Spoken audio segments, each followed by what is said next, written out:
Well, the use of methamphetamines and its manufacturing is on the rise in Maine.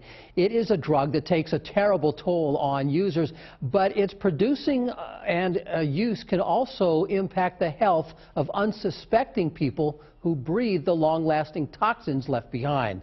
WMTW News 8's Morgan Sturdivant has this special report. Meth is generally thought to be a drug that's made in rural communities, but with it becoming easier to make, not only homes, but hotels and even cars are becoming meth labs, putting even more people at risk from the harmful chemicals used to make it. Manufacturing meth, it's a troubling trend here in Maine.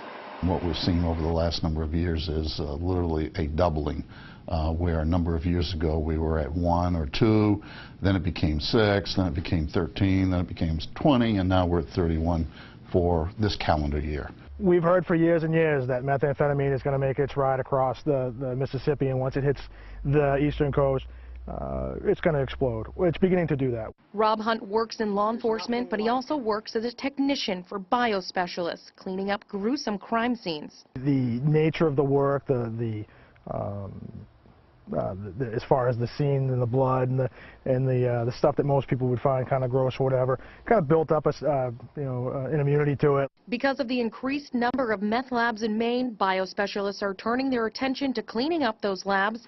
Hunt says gone are the days of elaborate labs, making production easier and more prominent, not to mention popular. You don't have the big labs like you used to see back in the day, and what people are familiar with Breaking Bad and that kind of TV show. What you're seeing is a smaller operation. It's allowing for folks that never would have branched into that to get into it.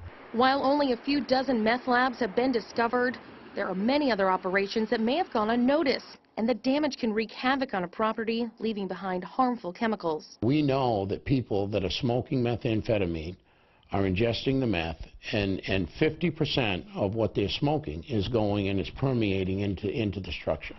Similar to the drug that is smoked, the residue left behind is toxic and can present long-lasting health risks for anyone living in a house where meth was made or smoked. Because of the health risks, owner Bill York began offering testing for property owners and even those looking to buy. We can go in, and it's a very easy scenario. We go in and we put up a template. We swab a 100-centimeter square area. We take the composite and put it in a vial. We send it to an independent lab, and within 48 hours, we have a confirmation as to yes, there's methamphetamine residue, or no, there isn't. Testing is relatively inexpensive, but removal can cost thousands. And while some states, including New Hampshire, have adopted legislation requiring testing, Maine has not.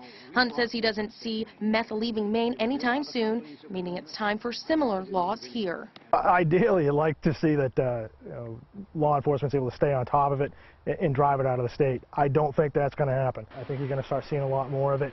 As for law enforcement, they're doing everything they can to keep that from happening. Many states have various laws regarding meth testing and disclosure. In New Hampshire, the law requires any property for sale, lease, transfer, or rent that meth was made at has to be disclosed to any potential buyer and made public information. Morgan Sturdivant, WMTW News 8.